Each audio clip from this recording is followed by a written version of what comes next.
Terkenal anggun, Luna Maya ngaku suka kentut sembarangan. Luna Maya baru saja mengungkapkan fakta dirinya suka kentut sembarangan. Luna Maya mengakui suka kentut sembarangan lantaran perutnya mudah kembung. Hal ini terungkap saat Luna Maya hadir dalam podcast Tua Kreasi yang membicarakan proyek terbaru dan kehidupan pribadinya. Salah satu fakta menarik tentang Luna Maya yakni kerap kentut sembarangan. Aktris yang terkenal anggun ini tak menampik pernyataan tersebut. Dijelaskan Luna, bahwa kentut adalah tanda jika tubuh sehat.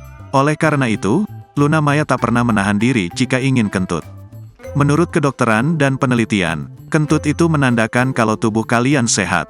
Jadi gak boleh ditahan, kentut aja, kata Luna Maya. Kekasih Maxime Boutir ini pun tak mempedulikan bau dari angin yang dikeluarkannya. Yang terpenting ia bisa kentut. Masalah bau atau kedengaran itu nomor 2. Yang penting gue tahu kalau badan gue sehat. Kentut aja, gak pernah gue tahan. Fakta, hobi kentut, sambungnya. Luna Maya memang lebih menyukai udara yang hangat daripada dingin.